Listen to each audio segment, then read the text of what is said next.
हवाई जहाज़ जो है वो बहुत ही ऊंची उड़ान लेता है, आसमान में उड़ता है। तो क्या मौसम ख़राब होने की वजह से क्या हवाई जहाज़ पर बिजली गिरती है, और बिजली गिरने से क्या हवाई जहाज़ जो है वो काला पड़ जाता है या टूट जाता है या उसमें ब्लास्ट हो जाता है? क्या आपको इस बारे में कुछ पता है? नहीं तो मैं आपको बताता हूँ। दोस्तों, बिजली जो है सूरज की सतह से 6 गुना ज़्यादा गर्म होती है।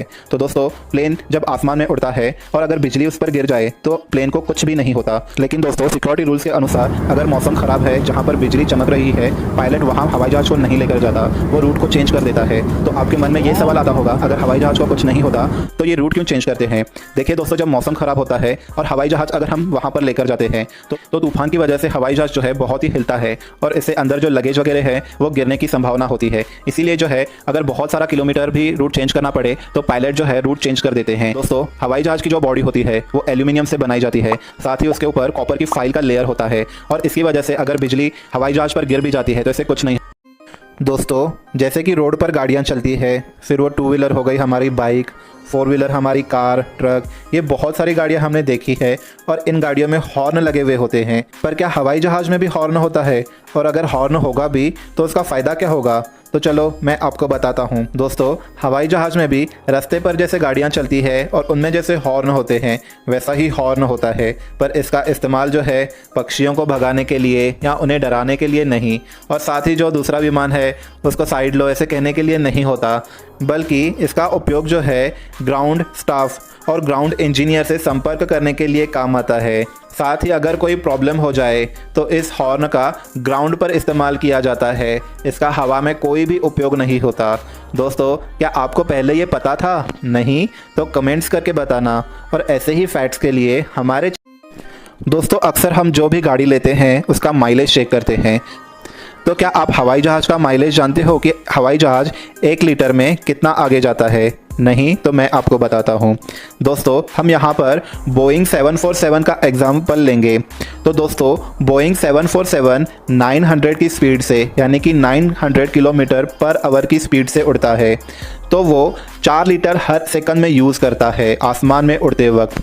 तो इसका मतलब ये होता है कि 1 किलोमीटर के लिए 12 लीटर फ्यूल का यूज़ होता है, यानी 1 लीटर में 83 मीटर इसका माइलेज हुआ। तो दोस्तों, क्या आपको पहले ये पता था? अगर नहीं तो कमेंट्स करके बताना, और ऐसे ही फैक्ट्स के लिए हमारे चैनल को सब्सक्राइब कर देना। एरोप्लेन में यात्रियों को पैराशूट की सुविधा क्यों नहीं दी जाती, जो कि अनेकों बार विमान हादसे भी होते रहते हैं, अनेकों की जान भी जाती है? तो हवाई जहाज़ में पैराशूट क्यों नहीं दिए जाते, मैं आपको बताता हूँ।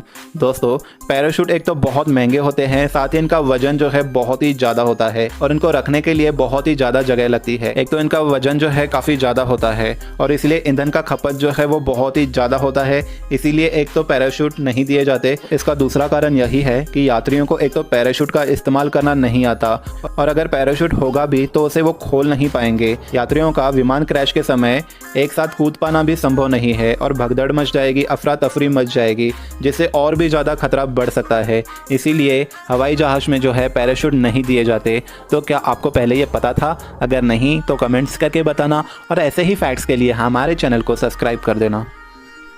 दोस्तों, दुनिया की छत कहा जाने वाला तिब्बत के ऊपर से हवाई जहाज क्यों नहीं उड़ते, क्या आपको पता है? नहीं तो मैं आपको बताता हूँ। क्योंकि तिब्बत एक पठारी इलाका है और जहाँ की औसत ऊंचाई 14,000 फीट है। तिब्बत के पठारी इलाकों में केवल एक ही एयरपोर्ट है, जिसका नाम है लहासा एयरपोर्ट। इसके अलावा वहाँ पर कोई भी एयरपोर्ट नहीं है। साथ ही पठारी क्षेत्र होने के कारण यहाँ पर कोई भी लैंडिंग या रनवे नहीं है। अगर तिब्बत से उड़त विमान में कोई भी दिक्कत आती है या इमरजेंसी लैंडिंग करनी हो तो वहाँ पर कोई भी ऑप्शंस नहीं है। कोई भी एयरलाइंस अपने इंटरनेशनल फ्लाइट के लिए ये खतरा नहीं लेना चाहती। दोस्तों, तिब्बत के पठारों की ऊंचाई 14,000 फीट है और हवाई जहाज जो होते हैं 30,000 फीट की ऊंचाई पर उड़ते हैं, मगर इमरजेंसी के दौरान विमान को 10,000 फीट पर लाया जाता है। अब तिब्बत की औसत ऊंचाई तो 14,000 फीट है और विमान को 10,000 फीट पर लाना संभव नहीं हो सकता, और यही कारण है कि तिब्बत के ऊपर से हवाई जहाज जो है वो नहीं उड़ते। तो क्या आपको पहले ये पता था? अगर नहीं तो कमेंट्स करके बताना, और ऐसे ही फैक्ट्स के लिए हमारे चैनल को सब्सक्राइब